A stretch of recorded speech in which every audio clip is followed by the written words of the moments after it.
Well, good evening, everybody. It is Chris here. I am the interim CEO of the Alberta Prosperity Project, and I am also a server and a cook, and just a regular Albertan with nothing better to do than try and improve things in this province. So today we're going to be showing a pre-recorded video that we did with Nadine Wellwood a couple days ago. Kerry and I did.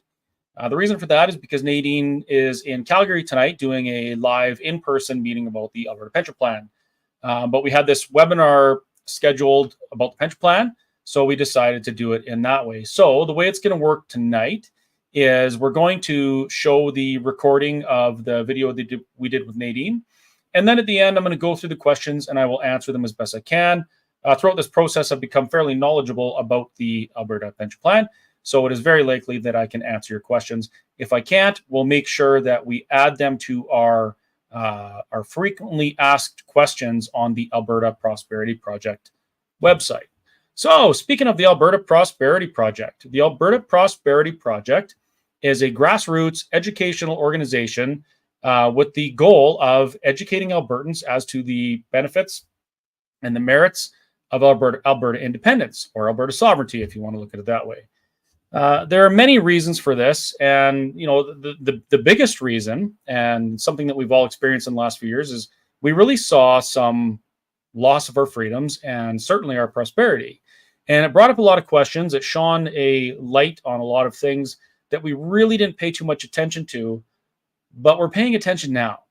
Now, from that intro video, you'll see, we're very aware that there is a global agenda influencing politics in this country and in this province. And one of the goals of the Alberta Prosperity Project is to make sure that people know what's going on so that when it comes time to stand up and use their voices or check the box at election time or be involved in a constituency association or whatever, you know what to ask for. You know what we need to do. So if you want to support what we're doing, please become a member. If you can, donate to the cause. It has come to my attention that it is very possible now that we can issue you a tax receipt for your more sizable donations, either from a business or an individual. So we'll talk about that on another webinar in the near future. But just know for now that that is something that we will be able to do. If you go to the webpage, albertaprosperityproject.com, you can find all of the information about the project, as well as a portal to become a member, to donate, or to volunteer, all of which are extremely important when we consider what needs to be done in this province to make sure that people know what to ask for and what to do. So why the Alberta Pension Plan? Well, there are a few things that Alberta really must, I'm not going to say should, but we must do in order to stand up and say enough is enough to the federal government that has been really taking us on a path to, well, whatever the opposite of prosperity is where they want us to go. We see that in the news all the time. Like we see the federal minister of the environment and climate change telling us that there's going to be no more funding for roads because they don't want us driving cars. You see attack after attack after attack on Alberta's resource and energy industry. And it's really very apparent that it is time that Alberta stands up. And there are a few things that we must do in order to do that. Our pension plan is one of those things. And it's not just because we overfund the pension plan by approximately $3 billion a year. It's not just because we've accumulated over 50% of the amount of the fund through our contributions, according to the calculations in the legislation. It's even more than that. What's happening around us is the federal government uses provinces like Alberta, who are net contributors to most things, to fund these attacks on the very things that make us prosperous. And it's turned out that other provinces, other people will go along with it because they benefit from the transfer of wealth from Alberta to their provinces. Well, if we want to stop this thing, if we want to get people to pay attention to what's going on, and we want to have a fair and equitable confederation, the first thing we have to do is we have to quit enabling the federal government to take this country on a path to destruction. The pension plan is the first step. And really, If you've been watching the news, you'll understand that it is very effective when Alberta stands up and says, we're not going to do this anymore. We're going to stand on our own 2 feet because we are the adults in the room, and we're going to act like that. The federal government seems to lose their minds, as does the left, but they do that often. So without further ado, I'm going to start this video that we recorded with Nadine Wellwood a few days ago. And you'll notice that I am wearing the same shirt. And it's not to fool you. It's just for a little bit of continuity. But there is a change. My buttons aren't done up today, and they were done up the other day. So here we go, folks. Enjoy the show.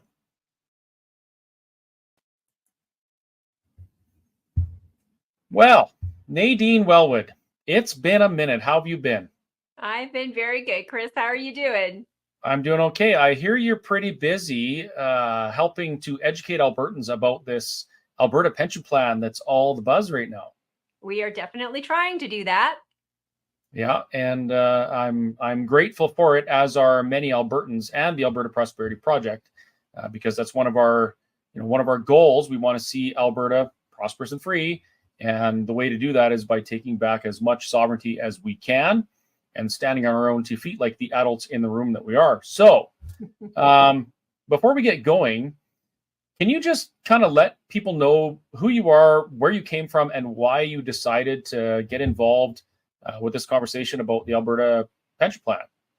Sure. So I'm no stranger to politics. Most of your audience probably know me from having run in the 2019 and 2021 federal elections with People's Party of Canada and Maxime Bernier. The reason for getting involved at that point was I really enjoyed the platform that Maxime had put forward. It was very principled and very rational in my mind, and addressed many of the issues that weren't necessarily obvious, the consequences of which we are seeing many today, including things around immigration. And then, of course, I did get involved, as you very well know, as we had a conversation with the UCP when Danielle won the leadership, and I ran for Livingston McLeod, and of course won the nomination down there, had the CA put my name forward as their MLA to be on the ballot. And of course the executive, which I think still strongly under the Jason Kenney influence, did see to it to make sure that that wasn't going to happen and disqualified my nomination. So it's a little bit of my political background, but for what many people don't know, I have owned an aerospace and defense company. I've been an entrepreneur for 30 some years. And most recently, I had a small independent investment firm here in Calgary, in Cochrane, which is where I reside. And I am a chartered investment manager by trade or profession. So when it comes to the Alberta pension plan, my political background and then, of course, my work professionalism and life have really kind of come together in a nice collision to talk about the Alberta pension plan, as I understand the inner workings of investments and trying to help people understand the questions that they actually need to ask and the relevant information as to comparing a Canada pension plan with an Alberta pension plan. Well, on that note, why in the world would we need an Alberta pension plan? Isn't there a perfectly good Canada pension plan? Well, it's interesting because the Canada pension plan has become a little bit of a sacred cow for many, which seems to be a little bit off limits. Don't touch my pension. Because people believe because they're receiving a paycheck, it actually works. That is a very shallow kind of scratch the surface analysis. And if you dig just even a little bit into the Canada pension plan, there are many issues and concerns that, in particular, Albertans, which are funding the primary, the bulk of the Canada pension plan, should be concerned about. So what are some of these concerns? I mean, we just contribute to this pension plan. We put in a pile of money and then we get the money back out with interest at the end. Is that not how this is supposed to work? I wish that was the case. So let's start with what the Canada pension plan actually is, because it's a pool of assets that taxpayers by force, right? It's a mandatory plan, have to contribute to. So not only do they have to contribute, but so do their employers. And it pretty much is a pay as you go system. So we have basically taxation, the pool of resources, and then you have a commitment of the workforce for today to pay the benefits of those people who are currently retired or retiring. And so it's not fully funded. It is truly a pay-as-you-go, and it is only propped up by the younger population, primarily here in Alberta, as we are the ones who contribute the most to the plan and probably are the ones in all honesty, exposed to the greatest risk by remaining with the Canada Pension Plan. So if you take a look at the Canada Pension Plan, one of the things that is not easy to find, nor is it easily disclosed, is the unfunded liabilities. And the unfunded liabilities as of December 31st, 2021 was $1.14 trillion. That had grown from 2019, where it was $884 billion. So you can see the trend. Let me interrupt you there for a second. You said 1.14 trillion? Yes. As in 1,114 stacks of $1 billion? Yes. If that's what it works out to, it's 1.14 trillion with a T. That's a huge number. Where did you find that type of information? Because this is the first I've heard of that.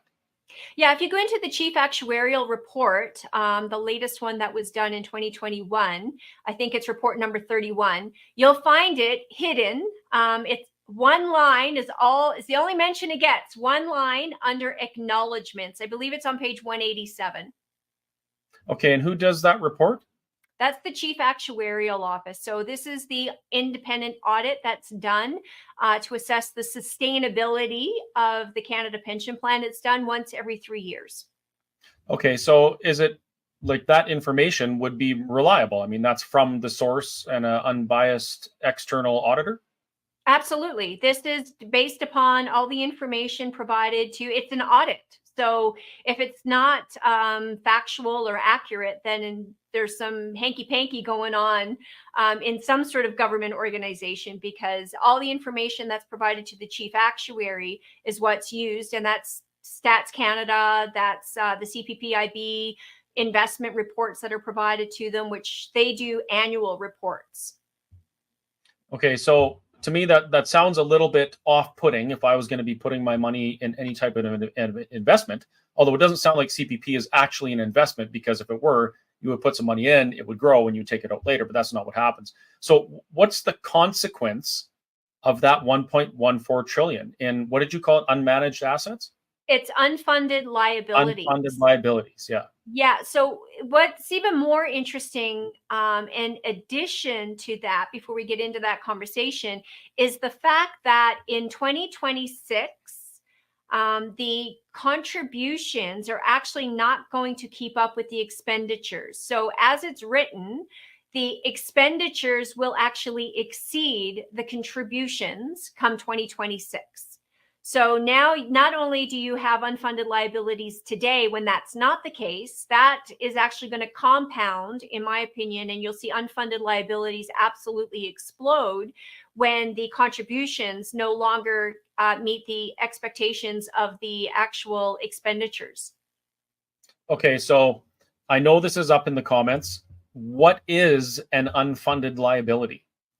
So an unfunded liability is like a debt obligation. So you've got money coming in, but you have money that you've already set. And it's the delta between the money you have and the money you actually owe. So think about it this way. If you think about what Ontario said, if it used the same formula that Alberta did to determine how much money Alberta is entitled to get out, to take with it, if it started its own Alberta pension plan, it would take 60% they said. And then we said we are entitled to 53. Well, that's already over 100%. Yes. Mm-hmm. Right? So where's the rest of the money? That's these unfunded liabilities. So they are basically the delta here is the fact that we are relying on future generations to pay retirees today. So what's the total value of the fund?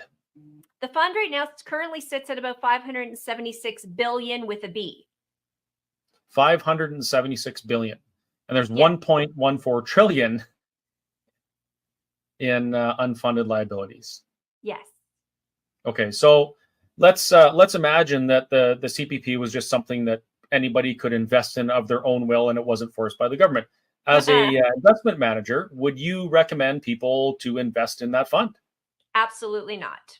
Absolutely not. So if you take a look at, run some of your own numbers. If you took what the government takes from you, mandatory by force, let's say your employer and your employee contribution, that works out to be about $626 a month. If you invested that, even at a modest 5% for your 40 working years, you would have about $1.2 million at the end of the day.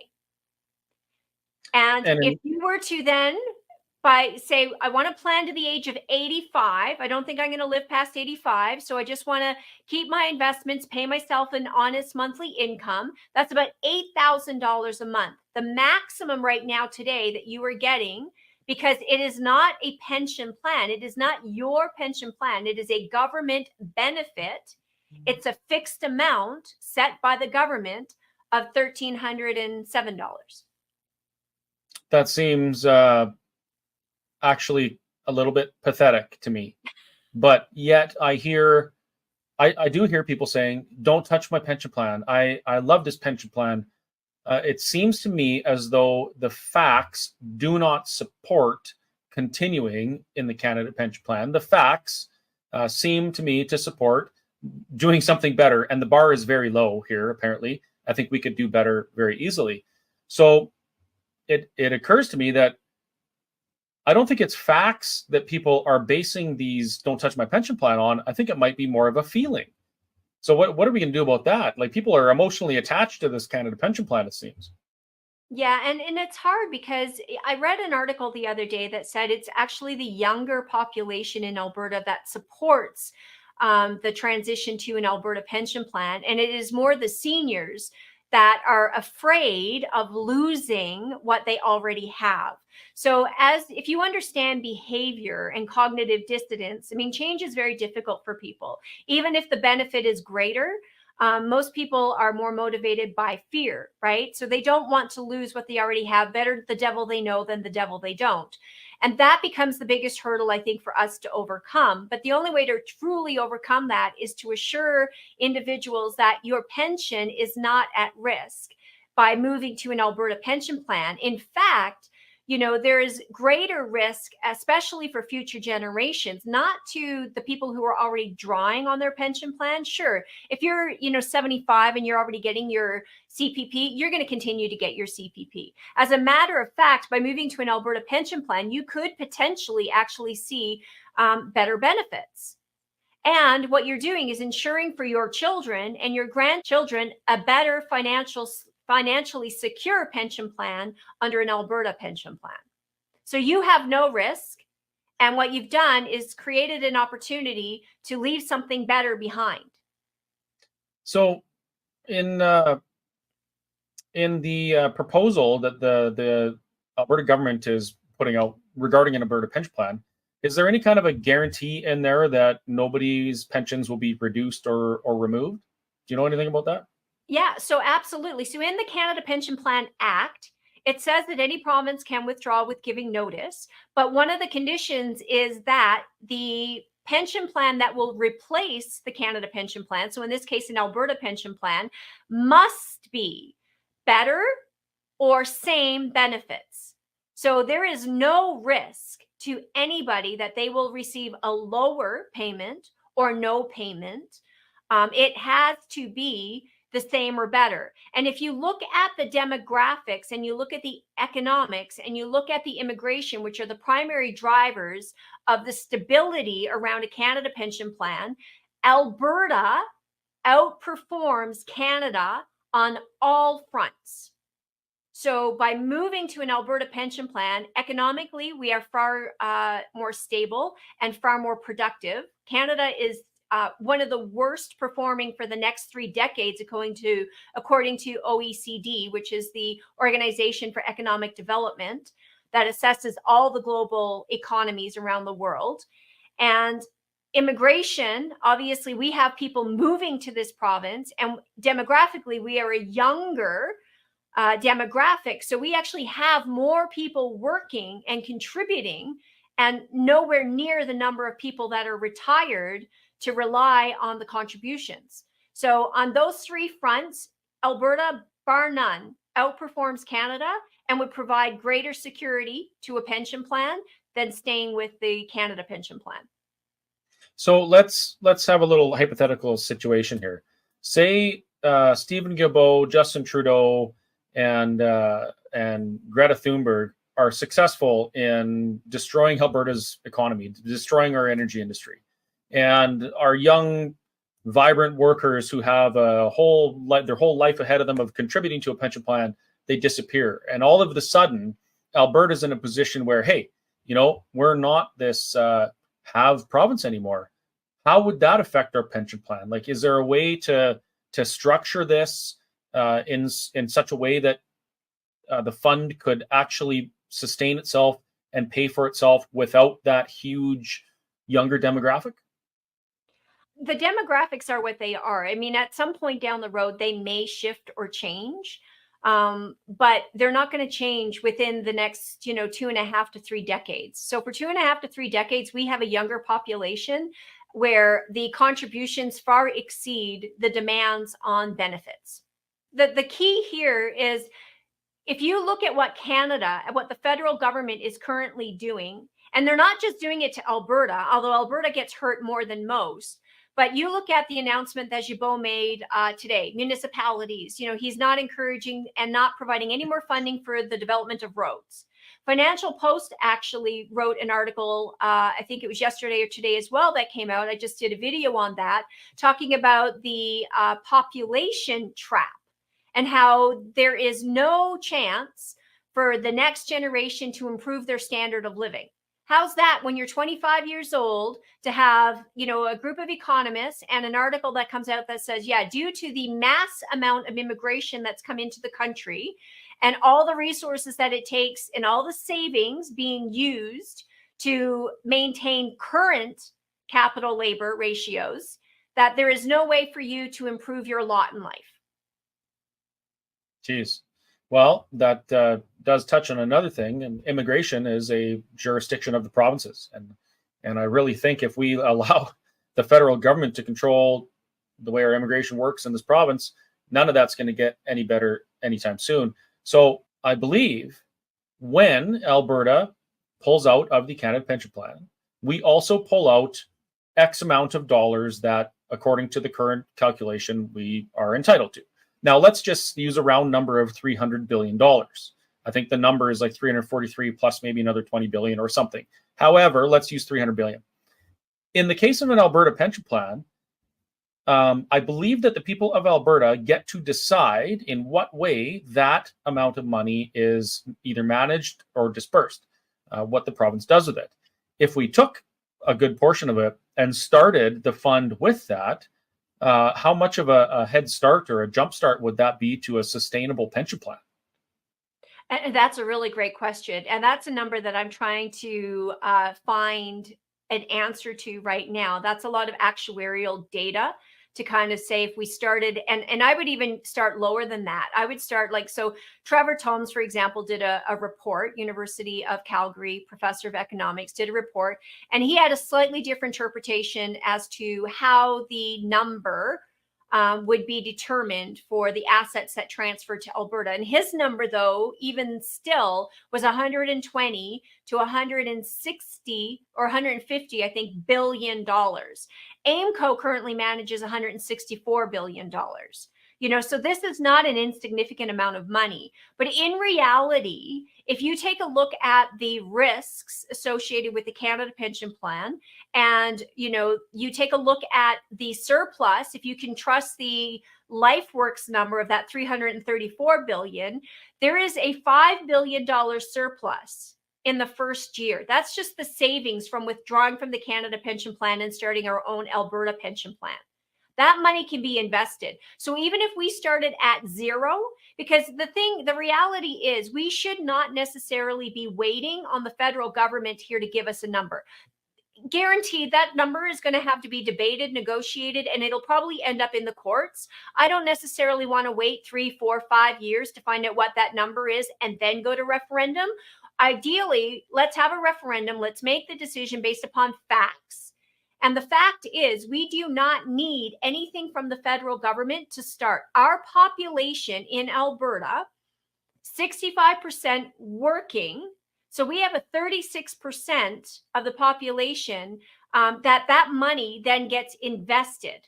Whereas Canada as a whole, only 5% is invested as a surplus, because all of the money is being used, that's being collected, is being used to finance and subsidize the other provinces and their retirees.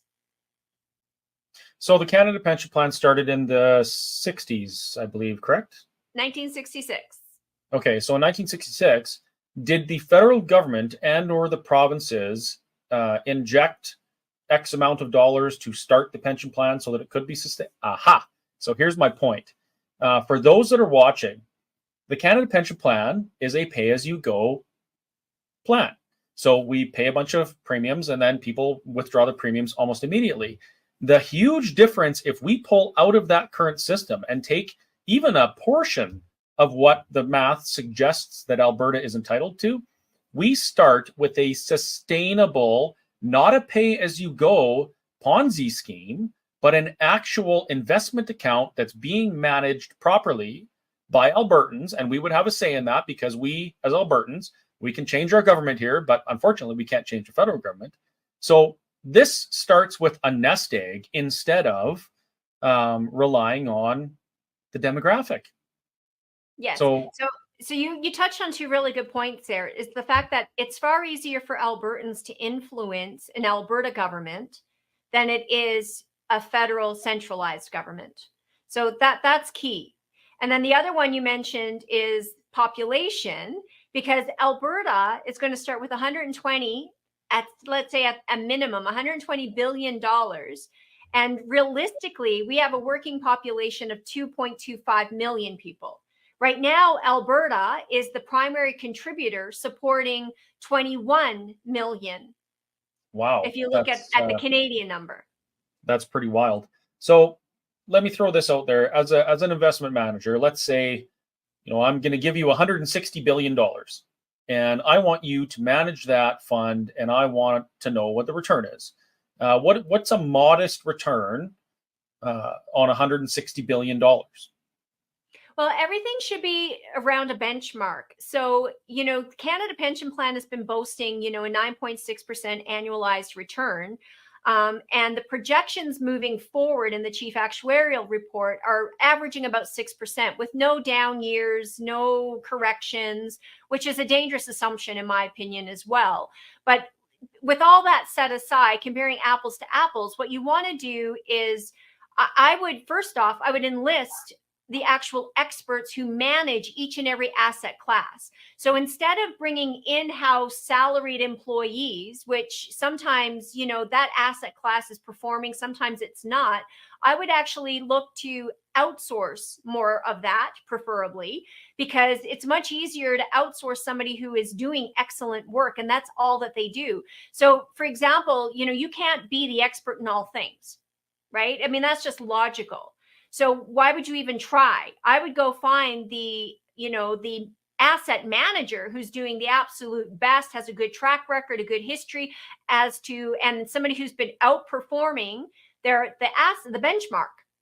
And so what's happening now inside the Canada Pension Plan, for example, if you look at the real estate manager, he's getting paid millions of dollars and he's underperformed his benchmark. So why are we paying somebody millions of dollars to not do as well as what the average, put it in an index fund could do? That's a really, really good point. So if Alberta was responsible for deciding how that fund is managed, we could have that fund managed by people who are paid on the performance of the fund. So the better they do with our fund, the more money they get paid, and it gives them an incentive to do well. And this comes down to governance, and it comes down to an investment policy. So Albertans have basically a blank sheet of paper where they can actually identify what those investment policy statements should look like, how much risk they want to take with this money, and where they want to direct it. So, for example, AIMCO has a different policy statement than the Canada Pension Plan. Quebec, for example, has a different policy statement as well. They focus a little bit more on internal and stimulating economic growth within Quebec. That's something Alberta could decide to do, or it could just say, you know what, we are going to do exactly based upon, sound investment policies and principles based upon risk mitigation and returns only. So, but then it needs to be independent from political interference, which the CPP is not independent from political interference.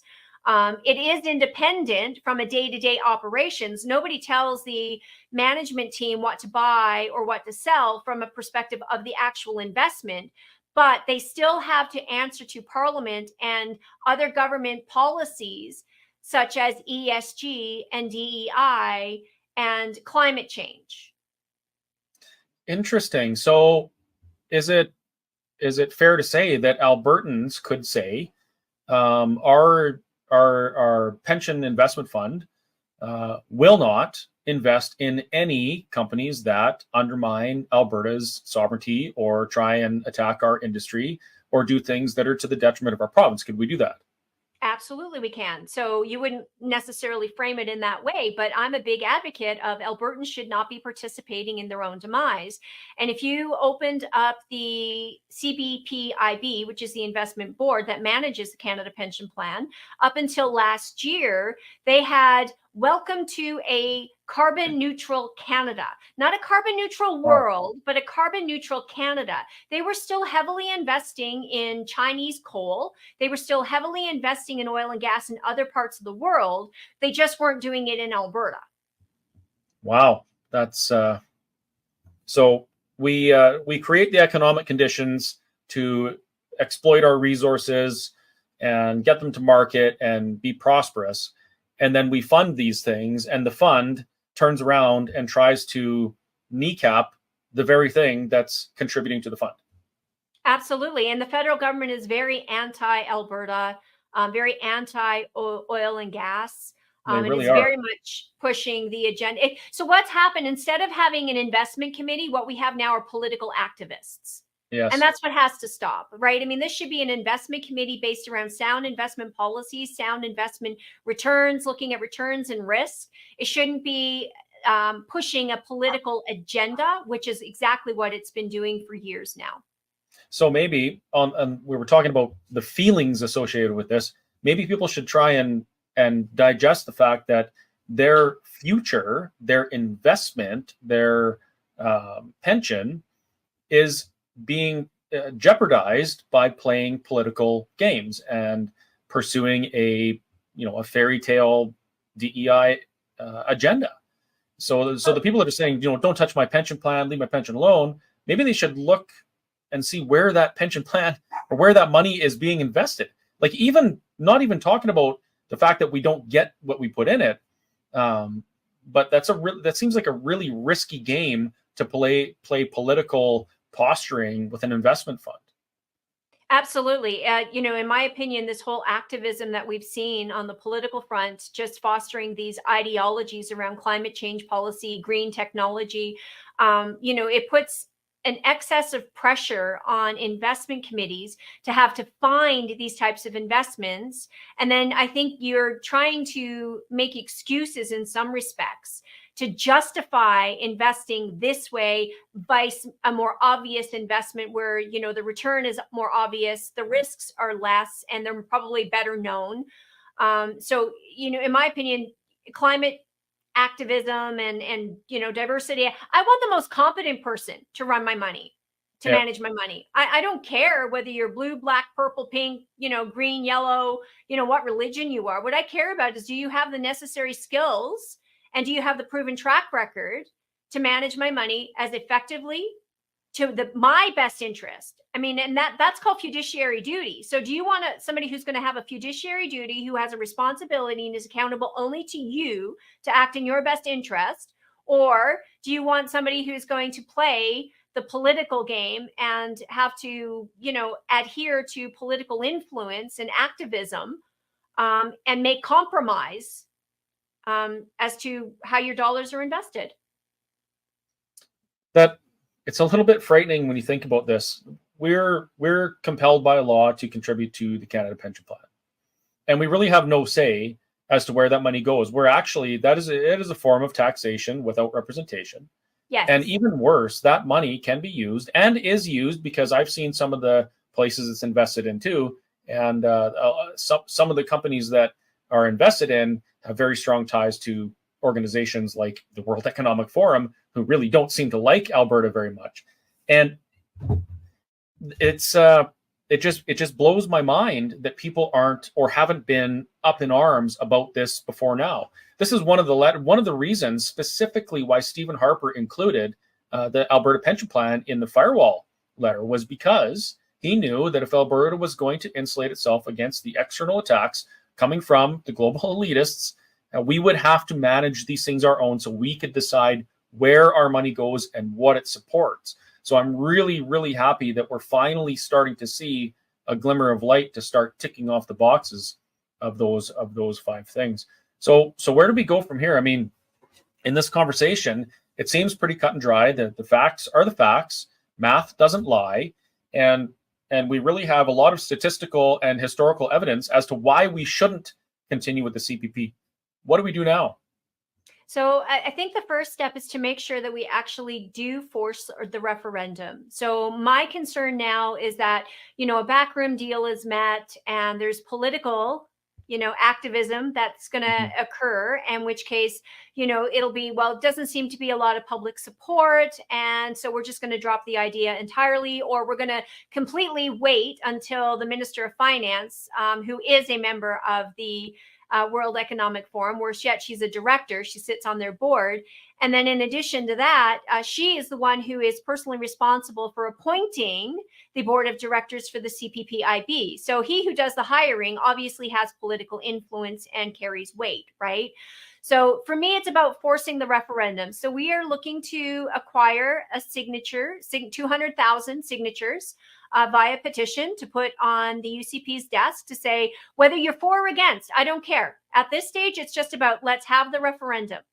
And then second to that will be a matter of, once we have the referendum, it's going to be our job to make sure that we inform people to make an informed decision based upon fact, not emotion, not fear. And there is a lot of fear mongering going on right now with the NDP, telling people they're going to lose their pension, that the government can steal it. That's not true. I mean, and that's a simple fact. That is not a truthful statement. And I wish there was accountability for MLAs and for government parties that make statements like that. The problem is there isn't. There isn't. And it seems like, I watched the NDP put ads on the radio during the election saying that if we elected a UCP government, they're going to sell our hospitals and fire all our nurses and doctors, and we're going to have to pay to go see the doctor. I thought, that's the most ridiculous claim I've ever heard, but the radio allowed it. There was no accountability, no nothing for them doing that. And the problem is people believe it because maybe they have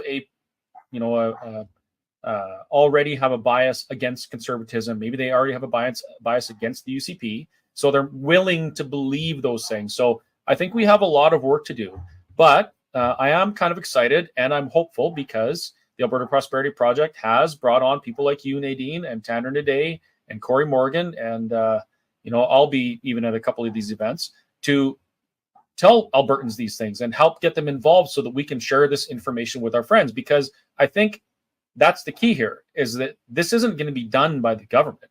The government is suggesting that we look at this, and now the ball's in our court. So the people have to get involved, and we have to do the groundwork so that when the time comes, we can do it.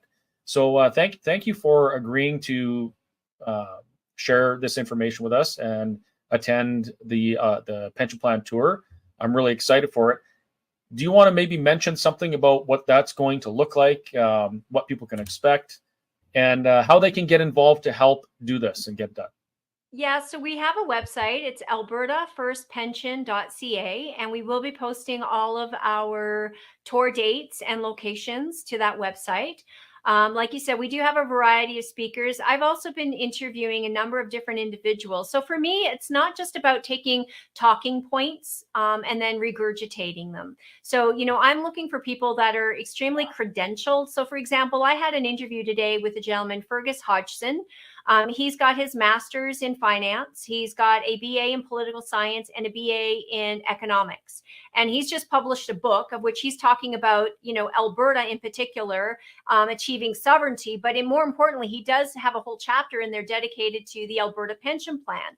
And so it's about taking people who are in the industry, who have firsthand experience, knowledge, who know what this could look like, and who also know where to look for the pitfalls with the CPP, for example, that can speak to it and give you examples that are relevant to you. So for example, one of the things I always tell to people, would you support a pension plan?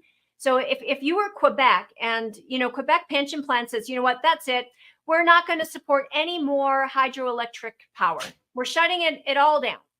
Do you think the Quebec people would support that? Of course they wouldn't. But yet here we are as Albertans, and that's exactly what the Canada Pension Plan is doing to us. So, again, let's not partake in our own demise. Let's get the facts, let's get the information, get out to a town hall meeting, ask your question. There is no reason to leave one of these town hall meetings without having all of your questions answered. And every piece of information that I have provided, I've actually given out data and reference reports and articles and statistics, demographics that people can go look up for themselves. And so that's the key part is, know where to look, know what questions to ask, get the answers, and then make an informed decision. So albertafirstpension.ca, but you can also go to, I think Alberta Prosperity has a list of events. Take Back Alberta has a list of events. We have a number of the freedom groups and other interested groups that are promoting this, whether they're political or not. They just understand the importance of creating some distance between Alberta and a centralized federal government right now. What about our friends and neighbors in other provinces? If we're entitled to 50%, that means somebody's going without. What about them? What happens to them? Yeah, there is a reason Chrystia Freeland did call a meeting of the ministers of the provinces very quickly, and that's because it exposes the follies and the vulnerabilities of the Canada Pension Plan. In my opinion, it's not very sustainable now with Alberta, propping it up.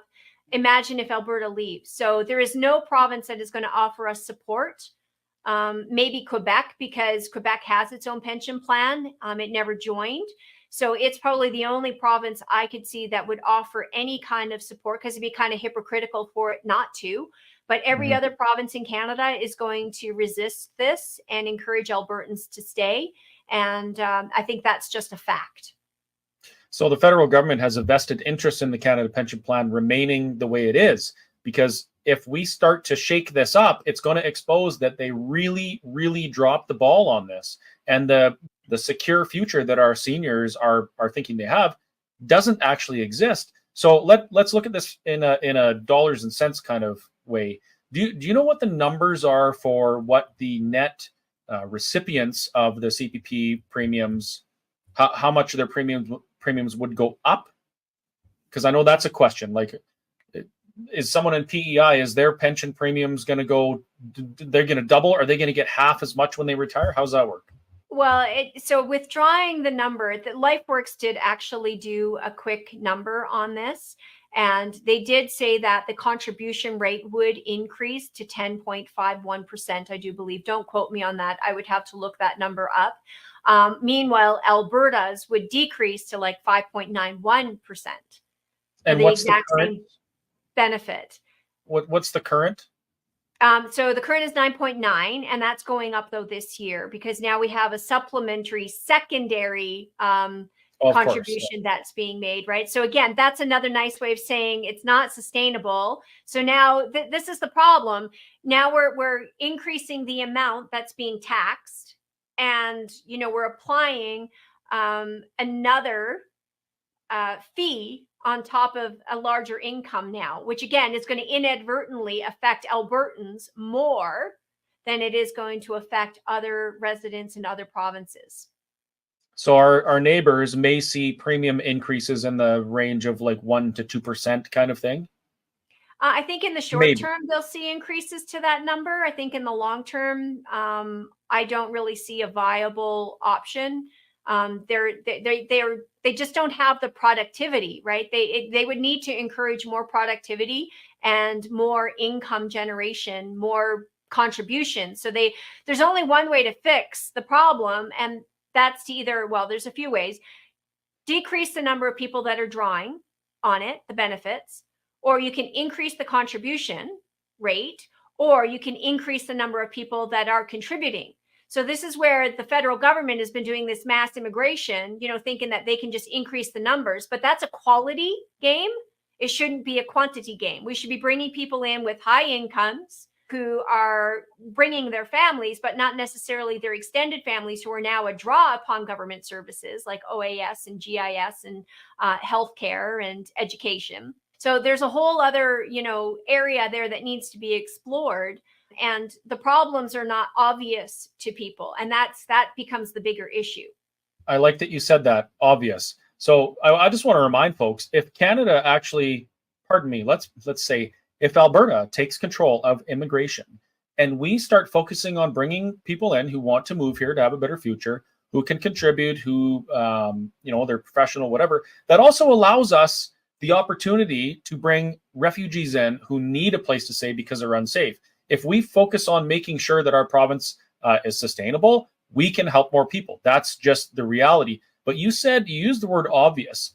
I really think that when Alberta pulls out of the Canada Pension Plan, this will be the reality slapping the other provinces in the face who are allowing their pension plan to be managed in the manner that it is. They're looking at a 1.5% or 2% increase. It's not sustainable. The numbers are horrible. They're pathetic. Why are they allowing investments to be made based on the DEI garbage? That's not to their benefit, but they're allowing it right now because some other province is taking up the slack, and we're kind of enabling that type of investment and that type of poor fiscal management. So it becomes very obvious when you pull the Band-Aid off that there is a wound there and it needs to be fixed. So I think that's something that this country needs as a whole. Well, for me, it's about economic output. What? Provinces like Newfoundland and Labrador, for example, it's rich in natural resources, but they do not have to develop them. Why? Because they're getting handouts from Alberta. Yeah. Right. And so this would actually force each and every province to take stock and to take a look at, how it improves its own lot. Right. Without the dependency of Alberta as the economic engine propping up the rest of Canada. And it just, this is the obvious part, right? Then it becomes obvious to all the provinces and to people living in those provinces, like, oh, wow, okay, we really need to do something about this.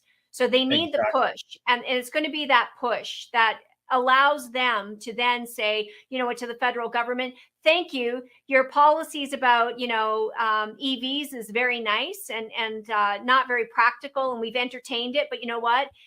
We can't afford this kind of nonsense to go on. Why? Because we now have to take care of our own. Quebec, Newfoundland, Labrador, they sit on massive, massive natural gas reserves, like to rival our own. And the only reason why they're not exploiting them is because, well, Quebec has decided that fracking is bad. Developing natural resources is bad. So instead, we're going to accept $12 billion of equalization money from Alberta and the rest of Canada, and we're going to give $5 daycare because we can, right? They don't have to do the things that we do because we do it. And it's same with the Atlantic provinces. The same with the Maritimes. Like, they allow the federal government to do these things because they get a little bit of a pittance here and there. Maybe they get an extra seat in the parliament, or they get a little bit of a stipend here, like a free heat pump. But the reality is, if they spoke up and said, no, we're not paying a carbon tax, we're not paying a tax on the air we exhale, we're not going to follow your bonehead green agenda, we're going to be prosperous, they could be prosperous. So I think it's incredibly important that those provinces that can, namely Alberta, British Columbia, maybe Saskatchewan, start taking control of these things and force the rest of the provinces to take a really good look in the mirror and ask themselves why they're allowing the federal government to take this country down that path. When we do that, we could actually, these small steps, they have the potential to save the country. Yeah, Alberta can be the model, right? It's one province that can do things right, and this is where provinces should be competing with one another, because this is how you get to best practices, right? Through friendly competition and cooperation, but again, competition, right? We should be exploring different technologies, different ways of doing things, and then modeling what works. And if you have a monoculture, you're not going to get that. But here's the thing. I mean, you don't see, so Quebec is very happy to take from Alberta. But, here's the reality. And here's a question for people to think about. You don't see Quebec banging on the federal government's door saying, we want into the Canada Pension Plan. Mm-hmm. Yep. Okay. Quebec knows that the Constitution was written the way it was for a reason. It's because we have cultural and regional differences. We do things a little bit differently across all of these provinces. And we need to be allowed to make our own decisions and chart our own course forward if we're going to get along, right? Right now, there's this friction between the East and the West in this country because we get railroaded all the time. And I know what that feels like. So does Kerry. We literally got hit by a train. The rest of the Eastern provinces, they kind of dictate our futures, and it doesn't feel very good. And it ends up in a situation where we're over-contributing to the pension plan by $3 billion a year. We're a net contributor to equalization and the amount of around $33 billion a year, something like $700 billion to date, while policies are being enacted that reduce our prosperity and make our quality of life lower, make it more difficult to be an Albertan. And it's time we stand up and we say enough is enough. And I really, truly believe that these steps that we're taking to take back our sovereignty are a compassionate response to what we see going on in this country. Because at some point, someone has to be willing to stand up, say enough is enough, stick their neck out, take the persecution, and get this stuff done so we can get this country back on track. I just want to say thank you for giving me the opportunity to share a little bit of information. Obviously, when we do these town halls, we have 2 full hours to present the information, the data, the facts. But then we also have a full hour dedicated to answering questions from the audience. So exactly what's on your mind, exactly what's most important to you. Those are the questions that we can then provide answers to. And so thank you so much for giving me this opportunity. And I encourage everybody, whether you're for or against, come out and listen and ask your questions, get the facts, and then just make an informed decision. Well, thank you. I appreciate you, spending your time with us to do this. And I appreciate that you want to stand up and do something for this province. And we all appreciate it. So folks out there watching, if you want to help us out, please become a member of the Alberta Prosperity Project. We don't necessarily want your $20 or $30 or $40 for a 3-year membership. We actually need it because it costs money to do things. It costs money to advertise. In addition, when you become a member, you become part of this amazing organization that actually wants to contribute to the prosperity of this province, no matter what we have to do, and we will do that. So please join the project. Please consider donating so that we can continue to do these educational campaigns, attend events wherever you can, volunteer if you can. This is not a situation where 1 or 2 people are going to get this done. This is a situation where the people really need to come together and unite towards prosperity and freedom in this province so we can set a good example for the rest of the folks in this beautiful country.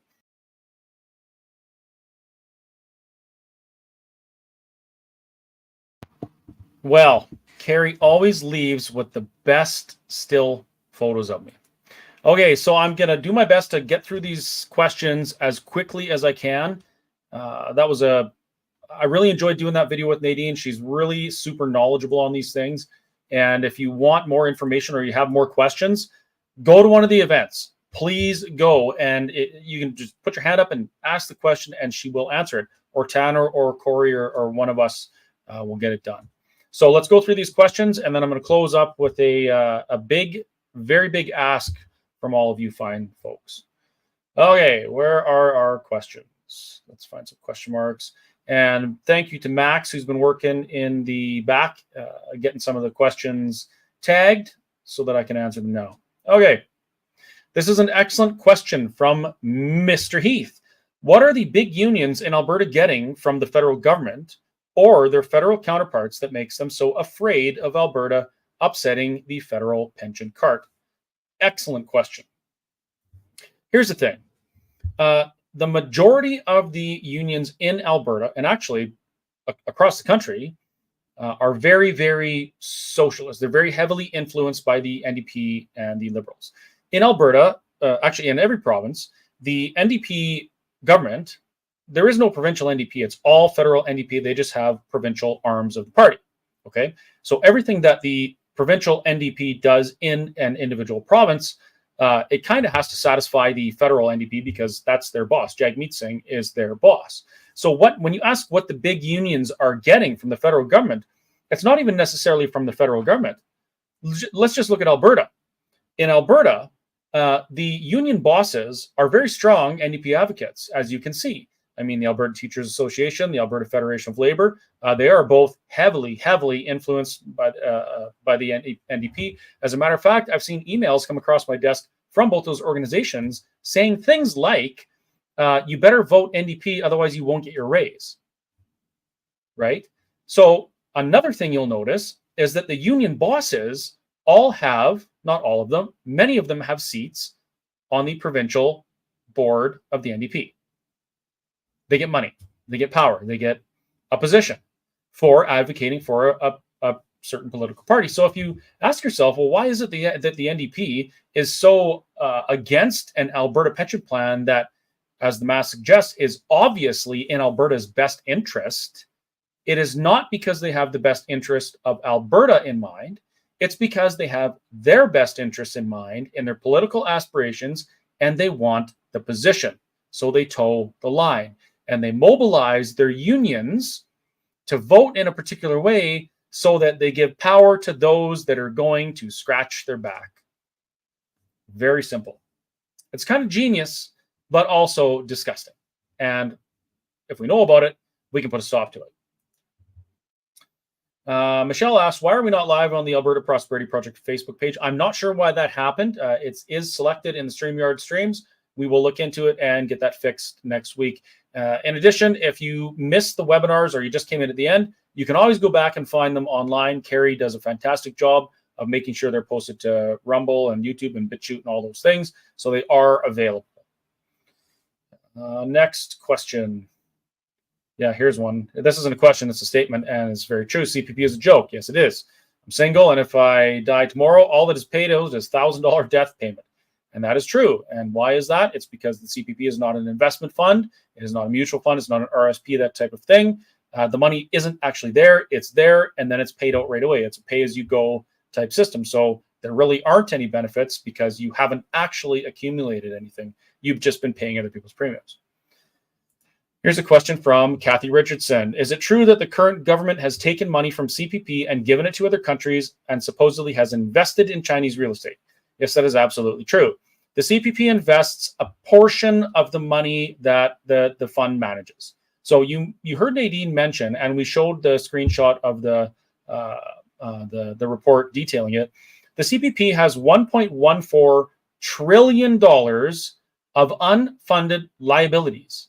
That means that if they had to pay out everything that's owed today, they would be short by $1.14 trillion. That is mind-boggling to me. It's absolutely ridiculously scary. And if you're a pensioner, how could you be okay with that? How could you be okay knowing that your fund that your pension comes out of owes twice as much as what the fund holds in assets? So yes, the CPP can invest wherever they want.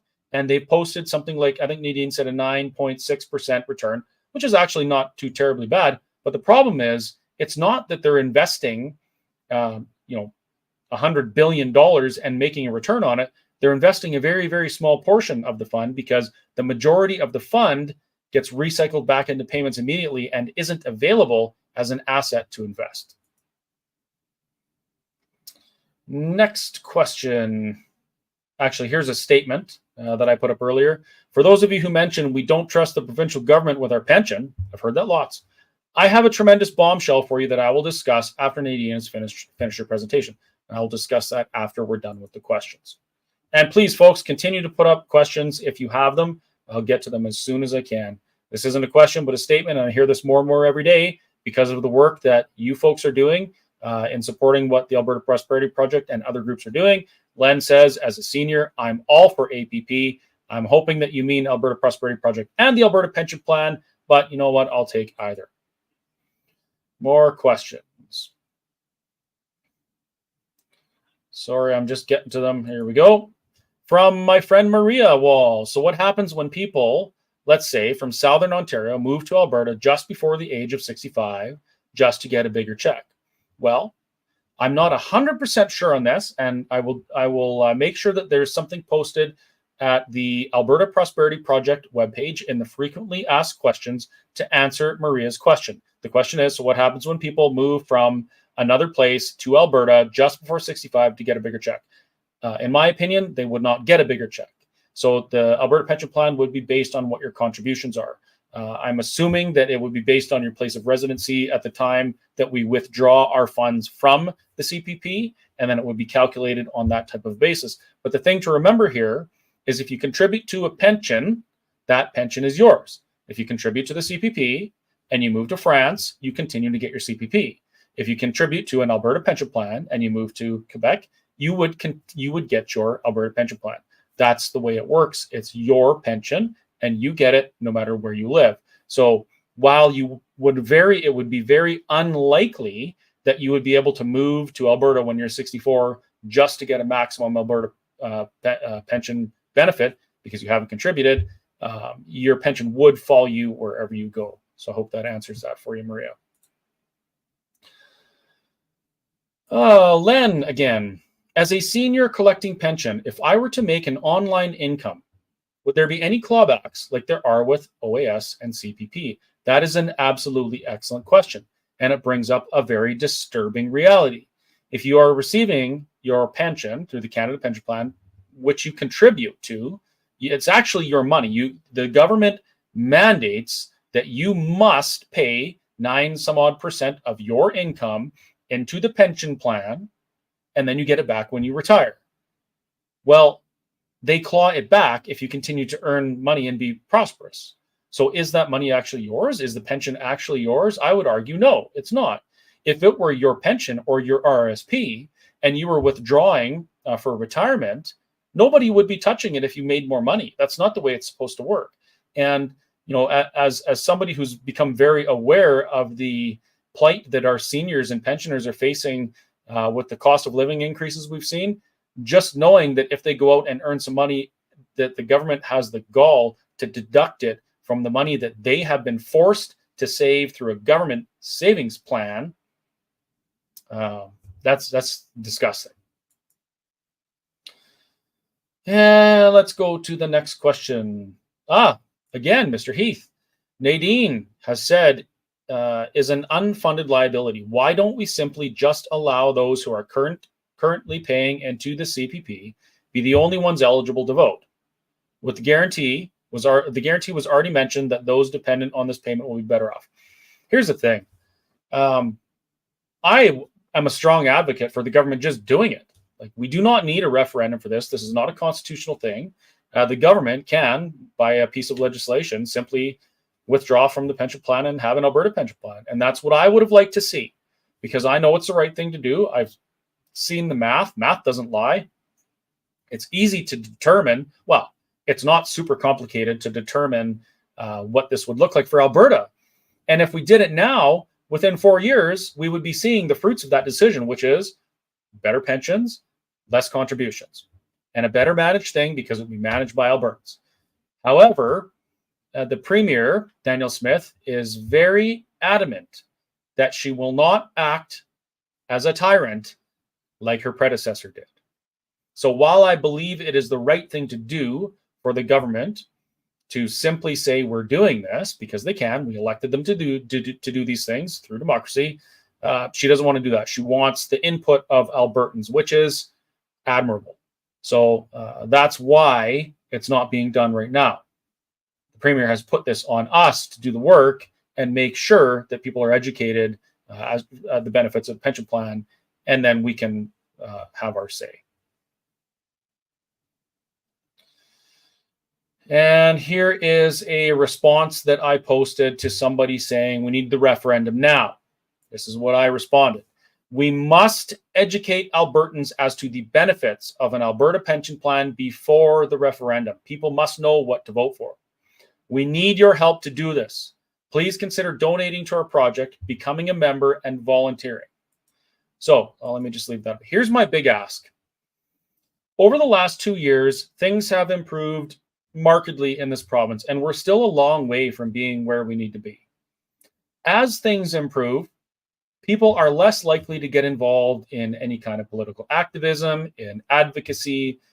They stop donating to things. They stop becoming members of things because things seem better. They feel better. I mean, we can go and have a coffee now without showing our papers, so things are all right, right? Wrong. They're not. They're not better. They're better, but they are certainly not good, and they're certainly not all the way on a path to prosperity. We need your help. It seems to me from the comments here that people are very happy with the information that we're bringing out there. That's what the Alberta Prosperity Project is. That's what we do.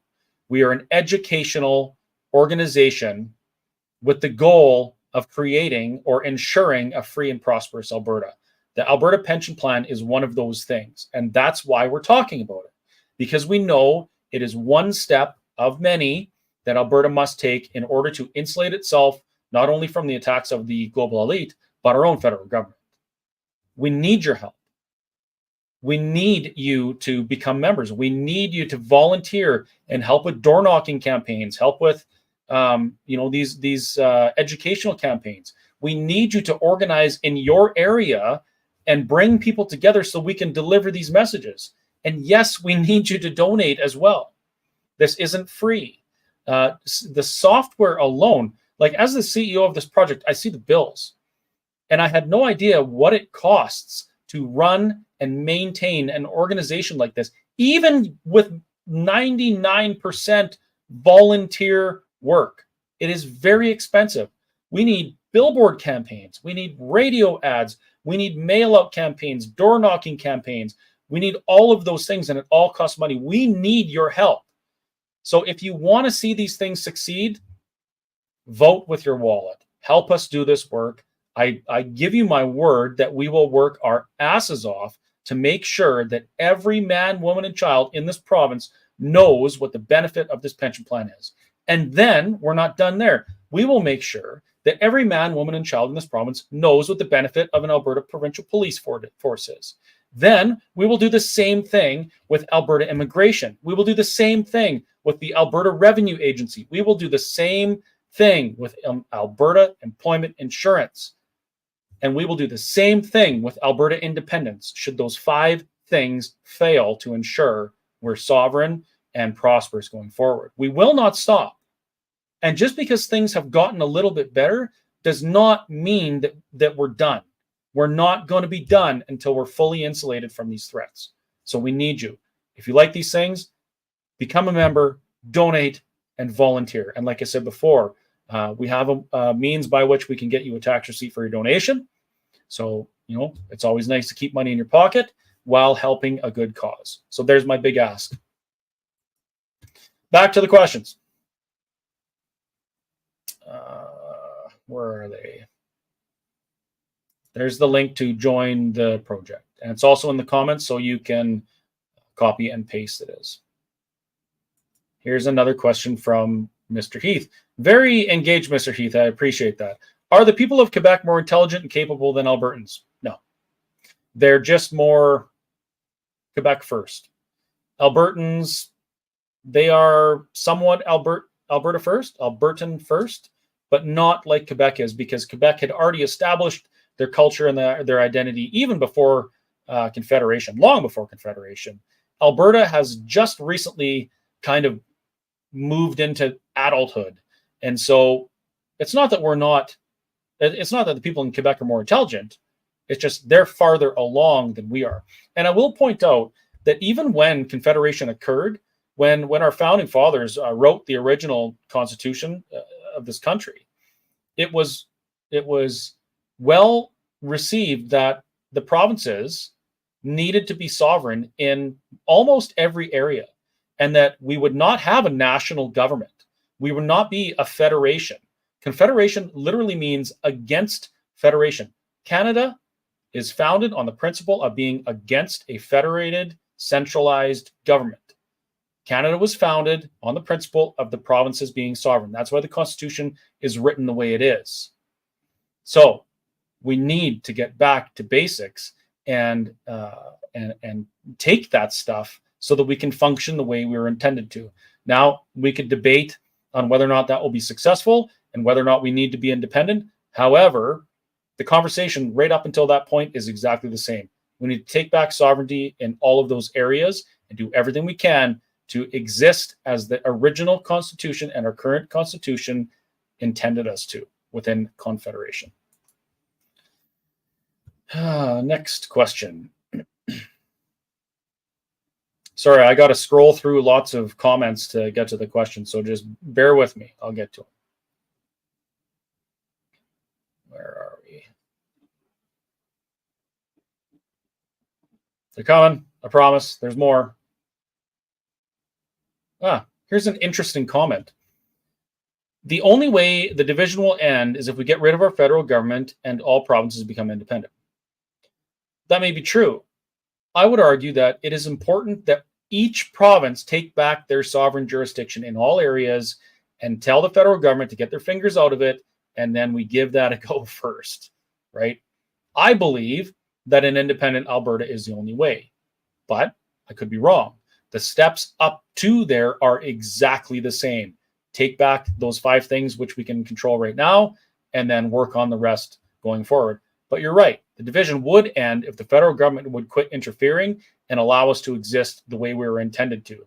There's a reason why there's no country in the world as big as Canada.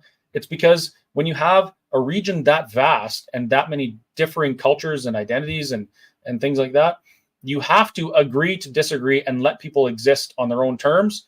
That's the only way to get along. If you try and start forcing everybody into the same cookie cutter shape, it doesn't work. And that's why we're supposed to be a confederation.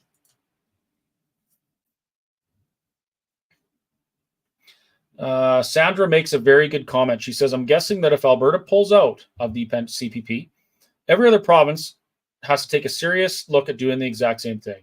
Maybe it's time to take a closer look at this whole matter of the benefits of confederation. I think the feds are pretty worried about that. They absolutely are.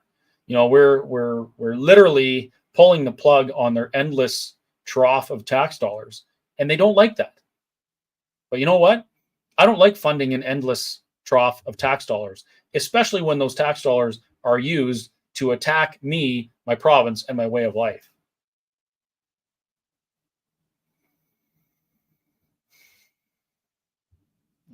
Where are we? Man, there's a lot of questions. So did you folks know that about the pension plan, that it isn't an investment? Only a small portion is invested. The majority is just a kind of a pass-through, as in you pay a CPP premium and it goes out to someone else.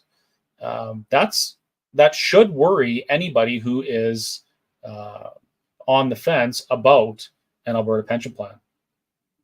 I mean, that should worry them about staying in a Canada pension plan. I think there was 3 more questions.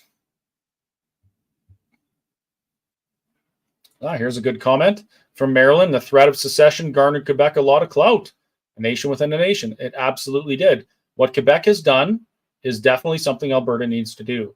We need to stand up for ourselves and say, no, we're not going down that anti-prosperous path, that anti-human path. We're going to stand on our own 2 feet as the Constitution allows.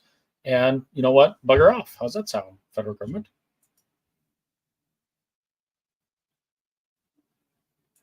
Great question, Tammy. How can people be confident info provided on behalf of the Alberta pension plan is accurate to what government would say? So I will point out that the reason we're having this conversation about the Alberta pension plan is because when Stephen Harper penned the firewall letter about how Alberta could insulate itself from attacks from the federal government and ensure that we're prosperous, the pension plan was one of those things. So we elected a Conservative government in this province with a mandate to explore those 5 things that Stephen Harper mentioned. The pension plan is one of them. So the Alberta government commissioned a report by a third-party group, which, by the way, has some very serious and strong liberal party people in it. And I'm not saying that is a bad thing. I'm pointing out that this isn't just conservative asking a bunch of conservatives to go and do this report. This was a wide. It's the firm LifeWorks that did the report is arm's length from the government. They did this report. The information came from a third-party consulting firm, not from the Alberta government. So the best thing you can do is read the LifeWorks report. We'll get the link posted up in the comments, and you can just go and check it out for yourself. The other thing you can do is attend the town halls. Attend the Alberta Prosperity Project, Alberta Pension Plan Tour. Attend the town halls that our MLAs are putting on to talk about these things. Hell, even attend the NDP town halls and challenge them on the things they're saying about the pension plan. You should be doing that. You should be listening to both sides. When you do that and you read the actual report and you start digging in a little bit into the meat and potatoes of the legislation, it's very easy to see who's telling the truth and who's lying. And I can tell you that the ones that are saying that if you don't vote for them, your hospitals will be sold and you'll have to pay for healthcare, those are the ones who are lying.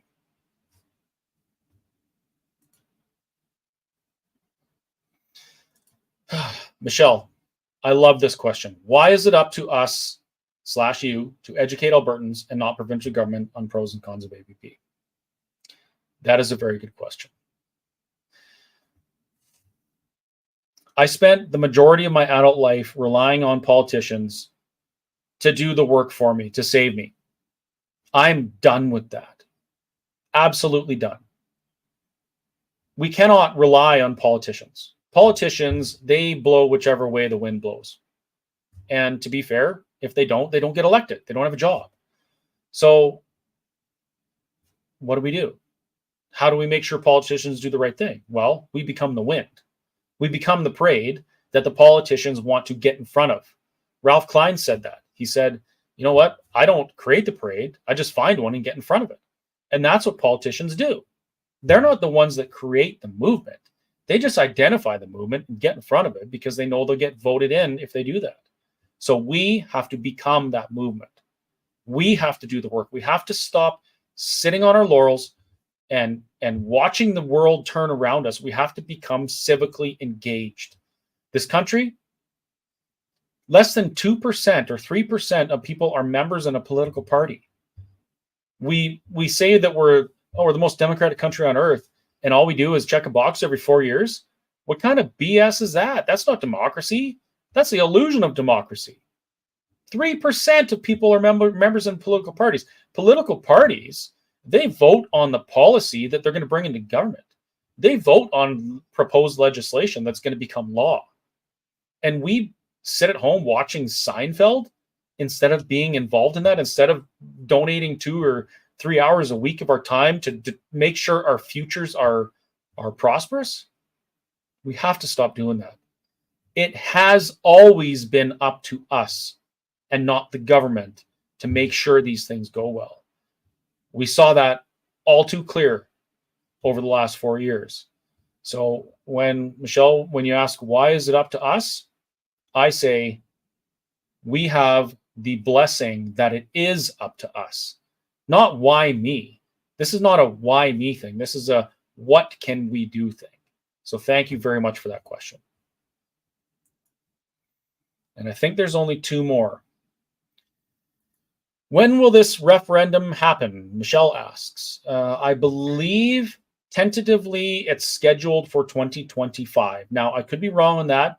You can find the information on the Alberta government website. There is a link there that explains why we're looking at a pension plan, why Albertans are looking at a pension plan, why it's to our benefit, and then it's got a timeline for getting this done. So please just go check that out, and you can find that information. So that's on the Alberta government website.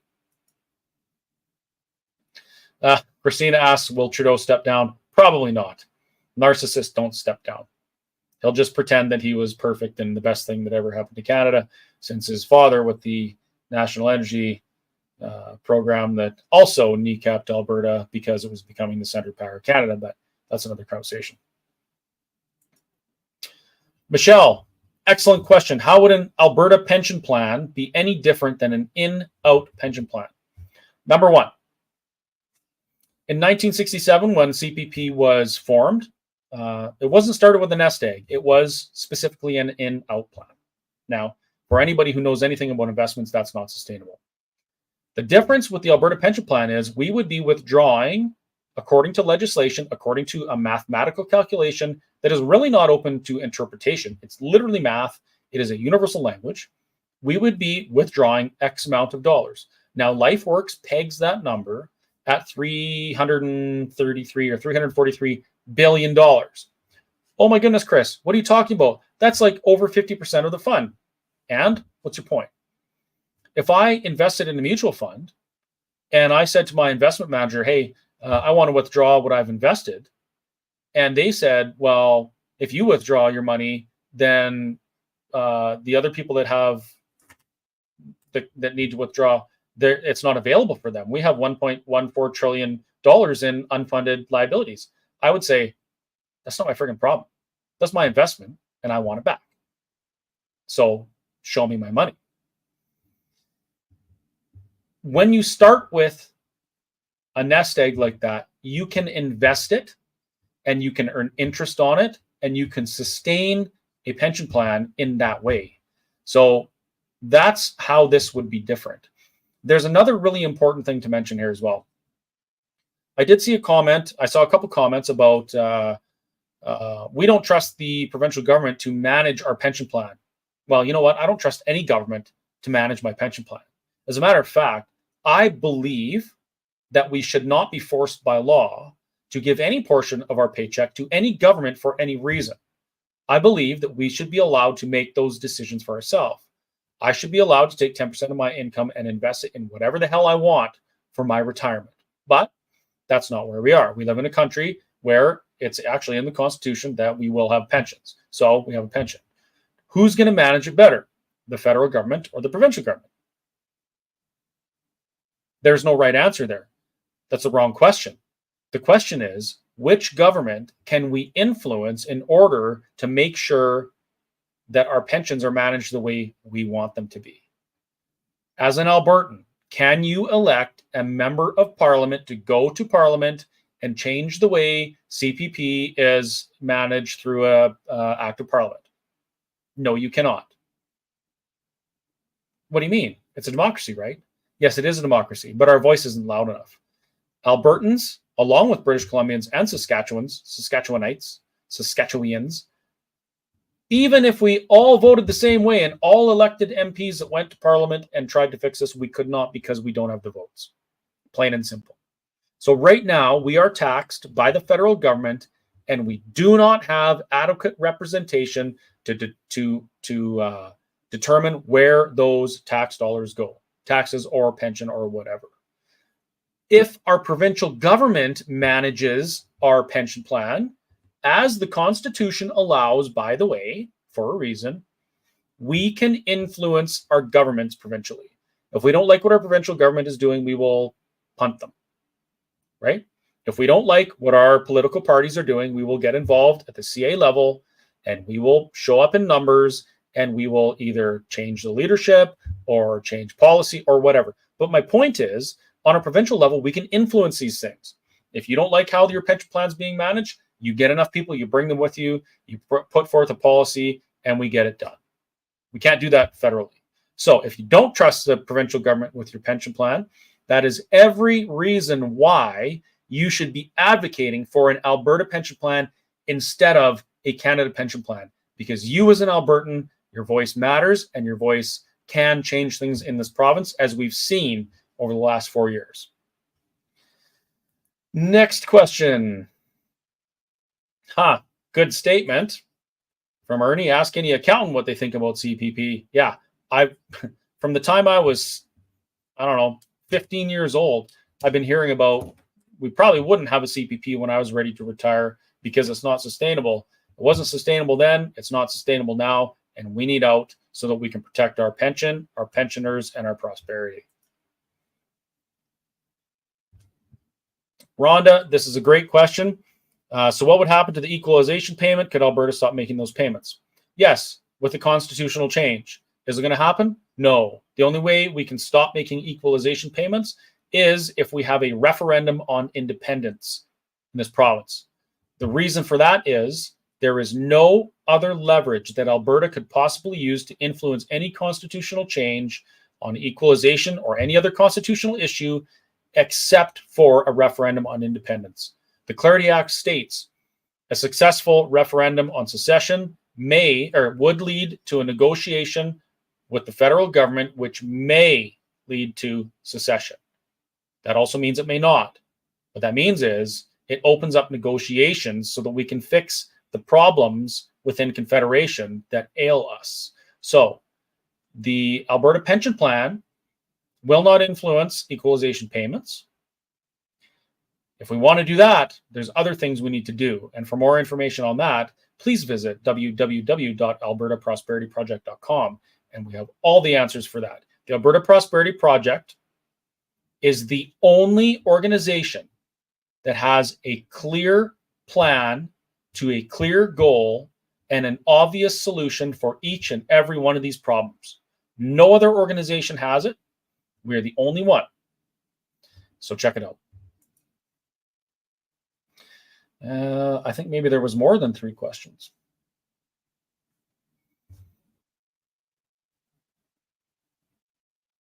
Oh, Johnny Freedom, this is a great statement. The fringe freedom fighters need to get their act together and stop demonizing based on anything vapid, inconsequential, and useless big picture. We have millions of military-age men pouring over our borders. US 20 million so far, and per capita Canada is higher at 4 million and growing. This is not normal. It is not normal. Perhaps Alberta should take control of immigration as well to make sure that we can sustain our province and help those in need in the form of refugees immigrating in the future.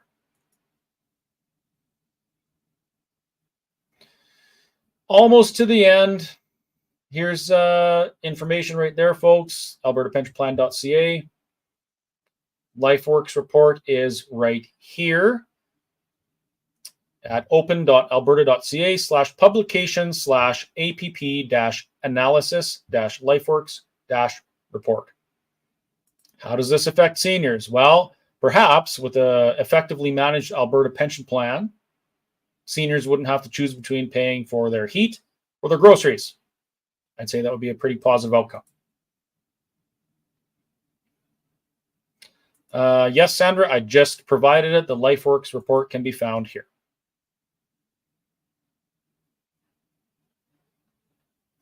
Connie says, so the answer is to stand up provincially. Yes, the answer almost every time is to stand up for what you believe in and use your voice, even if you believe that you're the only sane person in the room. Principles are important, and we should stop ignoring them based on the status quo.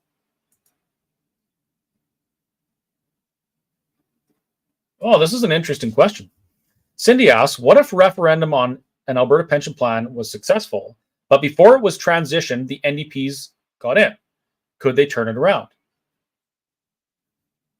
I don't think so. I think once a province has a referendum on a particular issue, well, okay, let's just say, for instance, that they did turn it around.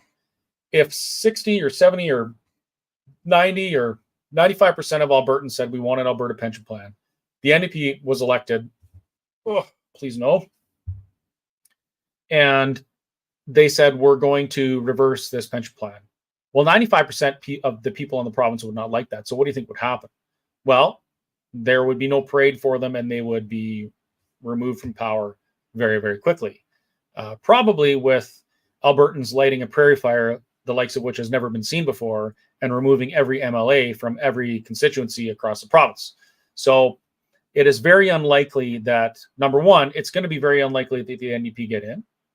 Number two, it would be very unlikely that they would cast aside a referendum with a clear answer and go against the wishes of Albertans, in my opinion. And this is a great comment. I love this one. Comment was made, other provinces would not support this. Would their CPP crumble if Alberta pulled out federally? So in speaking with Nadine and Tanner Naday on this very question, it is unlikely that CPP would crumble. However, it would expose the federal government to the mismanagement that the CPP has been, that's been happening with the CPP. So like Nadine said, it's likely that, for instance, Prince Edward Island, their premiums would go up from, say, 9.9% to 10.9%, which is about a 10% increase, right? So it's not a huge number, but people will feel it. So it's not that it would crumble, but it would make things a little bit more difficult for them, and they would be certainly asking some questions. And probably the biggest question would be is, where's our money? Why is there $1.14 trillion in unfunded liabilities? As a matter of fact, why is everybody not concerned that there's $1.14 trillion in unfunded liabilities on the books of the Canada Pension Plan? I think it's time that the other provinces got involved in this right now. I think every single province should take back their pension plan. They should do it themselves because they can direct how it's run. It would be better that way. And get the federal government out of our business.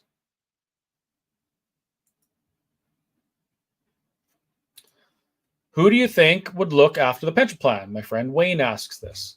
Well, I'm not going to say who I think would look after it, but I will tell you that one of the points in the Alberta government's presentation as to implementing an Alberta pension plan is that Albertans get to decide how our pension plan is managed. We get to decide if we use a current firm like the Canada Pension Plan Investment Board, which we could. We could use AIMCO, which, I mean, they manage big sums of money, but I think the performance has been less than stellar. How many of us trust the government to manage our pension plan?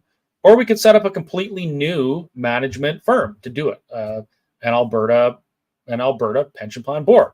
It would be our choice, and that's the point here. It's not who's going to look after the pension plan, but who are we going to ask to look after the pension plan? Albertans get to decide. That's the key here. Thanks, Wayne. And in closing, Daniel asks, how much is our national debt? It is more than $1 and less than 10 trillion. It's a lot, and it's gone up considerably over the last few years. Incredibly, when another Trudeau was in office, it's almost like history is repeating itself. But I think that this time we need to do something differently that's never been done before. Alberta needs to stand up. We need to claim our birthright, and we need to set an example for every other province in this confederation as to how we can continue to be prosperous and pursue human flourishing at all costs. We need to do this. We must do this. And we need your help. I asked you before. I'll ask you again. Please become a member. Please donate if you can. As a matter of fact, you can set up a recurring monthly donation. And that money, no, it doesn't pay for a Lamborghini for me. I drive a 2008 Jeep Grand Cherokee that's in the shop broken down right now. I live in a modest house. I don't take a paycheck from APP. Nobody really takes a paycheck for APP, save some professional fees and some software stuff. We do this largely on a volunteer basis. That money is needed for these campaigns. We need to rent venues. We need to cover the expenses of the speakers. We need to provide juice and coffee, those types of things. And we can't do it without you. So if you want this to happen, please help us make it happen. And we will work tirelessly to get that done. So with that said, I'm going to sign off, and I will say thank you, folks, for joining us week after week for these webinars. I really appreciate it. Hopefully someday one of you will take over this for me so that I can go back to doing what I do best, which is making hamburgers and pouring coffee and making cinnamon buns, which I will be doing tomorrow morning at the Whistle Stop Cafe in Mirror, Alberta. Best cinnamon buns, best hamburgers, and really the best food in Central Alberta. please come and join us there for a meal. There's my shameless plug for my own business. But you know what? I got to eat too. So, have a great evening, everybody. Thank you for being Albertans. Thank you for those of you who are about to become future Albertans. You will not regret it. Stay prosperous, my friends.